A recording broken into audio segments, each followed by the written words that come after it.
ఈ pickles business వద్దు, YouTube వద్దు, ఏమొద్దు, మనశ్శాంతి ఉంటే చాలండి. మా అక్క అలిఖ్య చిట్టి సారీ వీడియో అయితే పర్సనల్గా చెప్పడం జరిగింది.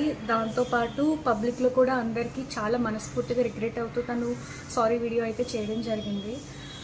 దాన్ని కూడా తీసుకెళ్ళి మీమర్స్ ఇంకా యూట్యూబ్ ఛానల్స్, న్యూస్ ఛానల్స్ వాళ్ళు నెగిటివ్గా అయితే స్ప్రెడ్ చేసేసారు. చేయడం వల్ల తను కంప్లీట్ డిప్రెషన్లోకి వెళ్ళిపోయి హెల్త్ మీదకి అయితే తెచ్చేసుకుని ఈరోజు హాస్పిటల్ పాలు అయిపోయింది మీ వల్లే. ఇంత ఒక ఆడపిల్ల మీద ఇంత టార్గెట్ చేయడానికి అసలు నాకు ఎందుకు అంత టార్గెట్ చేస్తున్నారో నాకు అర్థం కావట్లేదు. అసలు బతకనివ్వరా? ఇప్పటికే చాలా మొయ్యాల్సిన భారం అంతా మోస్తుంది. అది మేము కల్లారా చూస్తున్నాము. తనని ఒక్కదాన్ని వదిలినా ఏమైపోతుందా అనేసి ఇన్ని రోజులు భయపడుతూనే వస్తున్నాము. ఏదైతే అవ్వకూడదో అదే హాస్పిటల్ పాలు అయితే చేశారు. మా ఇంట్లో ఒకటి ఆల్రెడీ జరిగిందండి. జరిగి 3 నెలలు కూడా కావట్లేదండి మా నాన్నగారికి జరిగి. ఇప్పుడు ఈలోపు ఇంకొకరు హాస్పిటల్ పాలు చేశారు కదా అందరూ కలిసి. నాకు ఇదంతా తెలియదండి. మా అక్కకి ఏమన్నా అయితే మీరు రెస్పాన్సిబిలిటీ తీసుకుంటారా? అది నాకు చెప్పండి. మేమైతే ఎలాగో నిండా మునిగిపోయి మమ్మల్ని కంప్లీట్ రోడ్డు మీదకి లాగేశారండి. మేమందరం విమెన్సే కదండి. మీ ఇంట్లో కూడా అక్క చెల్లెలు, అమ్మ, ఇంకా పెద్దమ్మ వీళ్ళందరూ ఉంటారు కదా. నాకు ఒకటి తెలియక అడుగుతున్నా. మా నాన్నగారు చనిపోతే ఆయన ఇష్ట ప్రకారం సమాధి ఏదో చేసుకున్నాం మాకు నచ్చినట్టు. సమాధి ఫోటోని కూడా మీరు మీమ్స్గా వేసుకుంటున్నారంటే ఇంకా ఈ విషయం మీకు ఎంత చులకనో నేను అర్థం చేసుకోగలను. ఆఖరికి శవం ఫోటో కూడా మీరు మీమ్స్గా తయారు చేసుకొని వేసుకుంటున్నారు.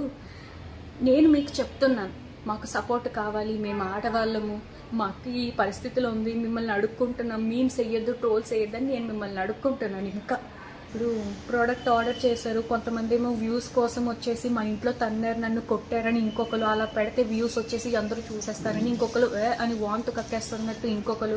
ఒక్కొక్కరు ఒక్కొక్క టైప్లో అండి. ఒక కస్టమర్కి నిజంగా నచ్చకపోతే మీరు కొన్న వాళ్ళ దగ్గరికి వెళ్ళి నాకు ఇది నచ్చలేదు, మేము ఇలా మాకు ఈ ప్రోడక్ట్ క్వాలిటీ నచ్చలేదు అంటే మేము రీఫండ్ ఆర్ వేరే ప్రోడక్ట్ ఏదో ఒకటి సొల్యూషన్ చెప్తాము. మీరు అంత దిగజారిపోవడం నాకు ఎందుకు అర్థం కావట్లేదు.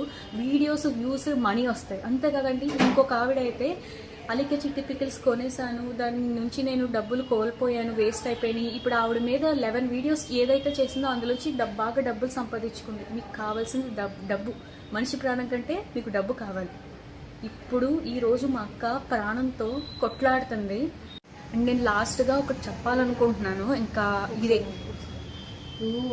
ఈ ఆంధ్ర తెలంగాణలో చాలా అంటే చాలా ఇష్యూస్ జరుగుతుందండి. దాని గురించి పట్టించుకోండి. అభివృద్ధికి సంబంధించి దాని గురించి, ఉద్యోగాల గురించి, యూత్కి ఉద్యోగాలు లేవు, నీ టైప్ చాలా సమస్యలు ఉన్నాయి కదండి. దాని గురించి ఈ ప్రాజెక్ట్స్ నిన్న ఎవరైతే ఉన్నారో ఈ పచ్చళ్ళని ట్రెండ్ చేశారు. ఇంత ఆ ట్రెండ్ చేసేది ఒక అభివృద్ధి గురించో, మా దగ్గర ఇది లేదు, ఇది ఉంటే బాగుంటుంది, ఈ ఊర్లో ఈ రోడ్డు ఉంటే బాగుంటుంది, ఈ ఊర్లో ఈ కాలేజ్ ఉంటే బాగుంటుంది, గట్టిగా మేము చేసుకుంటే మన స్టేట్స్ని కానీ ఎవరు డెవలప్ చేయడానికి ఎవరు పాలిటీషియన్స్ అక్కర్లేదు కదండి. మనమే సపోర్ట్ చేసుకుంటున్నట్టు ఉంటుంది కదా. ఎందుకు వచ్చింది ఈ టాపిక్ అండి? మా సొంత అక్క అండి, మాతో చిన్నప్పటి నుంచి కలిసి ఇది చేసింది. అది ఆ రిలేషన్ మీకు అర్థం కాకపోయి ఉండొచ్చు. తను తప్పు చేసింది. వీడియోస్లో అలా గంభీరంగా కనిపించినా తను ఎంత ఇన్నోసెంట్ అనేది మాకే తెలుసు, మేము చూస్తున్నాం కాబట్టి. వీలైనంత త్వరగా మీరు మంచిది ట్రోలింగ్స్ ఇక మీద ఆపేసేయండి. నేను చెప్తున్నా, ఇంకా తను చచ్చిపోవడం కావాలి అంటేనే చేయండి. లేదండి, నేను కామెంట్స్ కూడా చూశాను. తను ఏడుస్తున్నట్టు అనిపించట్లేదు అంటే ఇంక ఏడవడంలో కూడా యాక్టింగ్ అంటే ఇంక ప్రతిదీ యాక్టింగ్ అంటే ఇంకేం చేయాలి చెప్పండి. కెమెరా ముందుకు వచ్చి మాట్లాడుతున్నా కూడా యాక్టింగ్ అంటారు. ఇప్పుడు ఇది కూడా యాక్టింగ్ అంటే ఇంక మేము ఏం చేయలేమండి. ఇంకా తన మీద ఏవైతే ట్రోల్స్ ఉన్నాయి, మీమ్స్ ఉన్నాయో దయచేసి ఆపేయండి. పర్సనల్ అటాక్ నేను ఇప్పుడు ప్రూవ్ చేసుకోవడానికి మేము ఇది అని చెప్పుకోవడానికి అయితే నేను వీడియో చేయట్లేదండి. మా అక్క అయితే చాలా సీరియస్ కండిషన్లో ఉంది. తనకి మాత్రం ఏమైనా జరిగితే మీమ్స్ వేసిన వాళ్ళు, న్యూస్లో ఏదైతే టెలికాస్ట్ చేశారో వీళ్ళు మాత్రమే రెస్పాన్సిబిలిటీ తీసుకుంటారా లేదనేది నేను క్వశ్చన్ చేయడానికి నేను ఈరోజు వీడియో చేస్తున్నాను. మేమేమి ప్రూవ్ చేసుకోవడానికి అయితే కాదు. ఎలాగో మా మీద నింద పడింది, దాన్ని ఎంత చెప్పినా సరే యాక్టింగ్ అది ఇది అంటున్నారు కాబట్టి మేము ప్రూవ్ చేసుకోవడానికి రావట్లేదు. మా అక్క కండిషన్ ఎలా ఉంది, ఇప్పటికైనా దయచేసి ఆపండి. ఇప్పుడు ఉన్న ట్రెండింగ్ టాపిక్ ఇదే, మీకు కావాల్సింది ఇదే, ఫన్. ఫారెస్ట్లు ఏవో కాలిపోయాయి, ఇంకా చాలా రేప్స్ జరుగుతున్నాయి. ఈ మర్డర్స్ అవి ఏవో రేప్స్ అన్నీ జరిగిన వాళ్ళు ఏం తప్పు చేసినా సరే ఫ్రీగా హాయిగా తిరిగేసి వాళ్ళు చాలా బాగుంటున్నారు. చిన్న చిన్న వెండర్స్, చిన్న చిన్న వ్యాపారాలు చేసుకునే వాళ్ళ మీద ఎందుకు అంత కక్ష కట్టారు? అది కూడా ఒక విమెన్ని ఎందుకు అంత టార్గెట్ చేస్తారని నాకు అర్థం కావట్లేదు. ఒక విమెన్ ఎవ్వరి మెన్ సపోర్ట్ లేకుండా ఎదుగుతుంటే చూడలేరని నాకైతే అర్థమైంది. మా మమ్మీ, మా అమ్మగారు ఆల్రెడీ మా నాన్నని కోల్పోయారు. సొంత కూతురు ఇంత క్షోభ అనుభవిస్తే ఏ తల్లి చూడలేదు. మా అమ్మ ఎన్ని అనుభవించకూడదు అన్నీ చూస్తుంది మీరు చేసిన పని వల్లే. మీమర్స్ ఇవాళ మా ఇంటికి కూడా మేము హాస్పిటల్లో ఉన్న సరే ఎంత ఇబ్బంది పెట్టారంటే న్యూస్ ఛానల్స్ వాళ్ళు ఇంటికి వచ్చి ఇష్టం వచ్చినట్టు అసలు వీడియో కావాలి ఏంటండి, ఇప్పుడు వీడియోలు మీకు డబ్బులు పెట్టేస్తాయా? ఇప్పుడు నాకు అదంతా తెలియదండి. మా అక్కకి అలిక్య చిట్టికి ఏమన్నా జరిగితే మీరు బాధ్యత వహిస్తారా?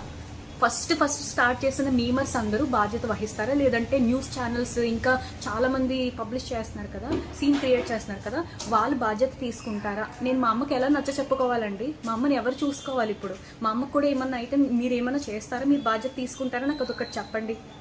మొన్న అలాగే ఈ ఇన్సిడెంట్ జరిగింది, ఎవరో మమ్మల్ని ఏదో తిట్టారు అనేసి మీకు ఫోటో పెడితే వాట్సాప్ రిపోర్ట్ కొట్టేశారండి. మీకు పంపించడానికి మా దగ్గర ఏ సాక్ష్యాలు లేవు. రిపోర్ట్ కొట్టడం వల్ల పోయాయి. టుడే అని స్క్రీన్ షాట్లో ఉంది, దాన్ని కూడా ఒక ఇష్యూ చేశారు. అది మా గ్యాలరీలో కొన్ని సేవ్ చేసుకున్నవి 2-3 ఉంటే అది నేను మీకు వీడియోలో పెట్టి చూపించానండి. అది కూడా ఫేక్ అంటున్నారు. ప్రతిదీ ఫేకే అంటే మనుషులందరూ ఫేకే అండి. అలా అయితే తను ఎంత అయితే తప్పు చేసిందో అంతకంటే ఎక్కువ శిక్ష అనుభవించింది. అది దగ్గరున్న మేం చూసాము, పడిన తను కూడా అనుభవించింది. తను చేసింది తప్పే, అది మాకు తెలుసు. తను ఒప్పుకుంది, మనస్ఫూర్తిగా తను ఒప్పుకుంది.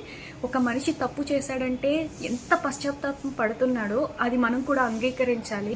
అసలు ఫస్ట్ ఇది ఎక్కడి నుంచి మొదలైందంటే నెగిటివ్ రివ్యూస్ నుంచి మొదలైంది. మీకు నిజంగా ప్రోడక్ట్ బాగోకపోతే మా దగ్గరికి వస్తే మేము రీఫండ్ చేయడమో లేదంటే ఇంకొక పార్సల్ పంపించడం అనేది జరుగుతుంది. కానీ మీరు వీడియో పెట్టారు, సరే ఫైన్, మీకు కంటెంట్ కావాలి కదా, మీకు మనీ కావాలి, వీడియో పెట్టారు.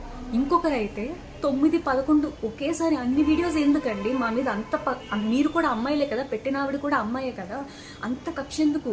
తన సారీ వీడియో చెప్తే తన ఫేస్లో సాడ్నెస్ లేదు, యాక్టింగ్ చేసింది లేదంటే తాగేసి చేసింది, ఇష్టం వచ్చినట్టు మాట్లాడుతున్నారు. ఒక్కసారి మీ ఇంట్లో వాళ్ళైతే అలాగే చేస్తారా?